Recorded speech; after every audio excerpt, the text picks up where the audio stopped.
What's going on, everybody? LP here, coming at you guys with an updated Gishath Sons Avatar Commander deck tech. So I'm going to go over the deck of what I have. I've been playing it a lot. I'm really enjoying it, so let's go ahead and get right into it. So of course, as a commander, Gishath says Vigilance, Trample, and Haste, and then when he deals damage, we can reveal the top cards of our library and just put dinosaurs into play for free. That's broken, so the whole point of the deck is just play a bunch of dinosaurs that are really good and just get them out for free. So of course we're playing a bunch of high cost dinosaurs. I'll just go through them all. We have our Zakama, Pantlaza, Galta, Kolga Nidaro, Quartzwood Crasher, the Boy, Dinosaur on a Spaceship. This card gets special recognition. This card's really insane. The deck lacks flyers, so when your opponent has a bunch of, you can have a bunch of big dinosaurs on board, but when you don't have enough flyers to really defend against it, this creating those 2/2 flyers is really awesome. Double striker, keyword dot deck, a flyer, big, board wipe, gain life, good stuff, good stuff. Has reach, that's why we play it. Draw, ramp, it's our form of removal. I include this in there, our Invasion of Ikoria, because we get our big old Reacher. It's a green guy or Zalortha, because he's a Reacher. It's just a really good card to have. That's why, again, I want to play it. Both the Talis, the Dracosaur. I still play the Ferocidon because I think this card is just insane. Making your opponent sack a card on their own volition is really good. This card is really funny. My play group, every time I play, there's always 3 blue players than me. So this card just kind of messes with the blue players. Hunting Velociraptor is really good with the card you'll see later in the build. Because that prowl cost, being able to get things out for free, not for free, but basically for free because they're all high cost, is really good. And then our last card is our Reacher. So it's 26 dinosaurs in the deck. I know it's not a whole lot to really hit Gishath's trigger all the time, but there's other cards I'd rather be playing, and I'm playing a lot more ramp to be able to just see Gishath, because I felt the deck was, I'd play a ton of dinosaurs and I wasn't seeing enough ramp, and that was kind of the issue. So that's how I built the deck. It's working for me. That's it for the dinosaurs. Let's get into our ramp. There's a ton of ramp.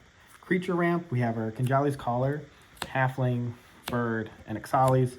The Lore Keeper is a new card out of Ixalan.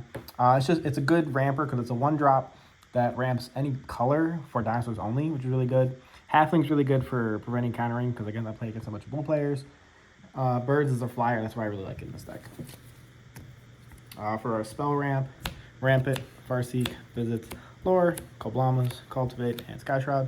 Play all the good ramp spells. I literally want to see lands, and that's the kind of land ramp I want. Artifact ramp, Crypt, Vault, Soul Ring, Signets, and Incubator.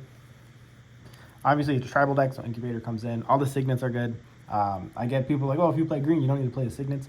You need to ramp. Your commander is 8 CMC, and if he gets swords, their path, like just instantly, because usually he does, then he's going to be 10 cost, and so it's just so expensive. So having the extra ramp is just super helpful too. This is the best Soul Ring art, by the way. And then the last cards for our ramp are our Enchantment ramp, our Gaia's Cradle from Walmart, our Mirari's Rake, and our Mana Flare. I like this card because it's funny. I think the game's a lot more enjoyable when everyone's get to do something. So in case your opponent misses some land drops, it's just a fun group hug card, so everyone's kind of doubling their mana, and it just makes the game a lot faster and the game a lot more enjoyable. And to see these enchantments, we play the one Enlightened Tutor. That's it for our ramp, a ton of ramp in the deck. So now let's get into some removal. One-offs removal are, of course, Paths and Swords, and those are just for creatures. And then for anything, we have our Gift, our Beast Within, and our Chaos Warp. Then for board wipes, Winds of Abandon, which is really good because it exiles. Blasphemous Act is also a really good card because it's free. And then the artifact ones for our artifact decks, the Vandal Blast. And then we're going to get into some of the game enders. There's 3 of them that I play. One of them is Chroma's Will. This card gives Gishath wings and double strike and pro everything and indestructible and life.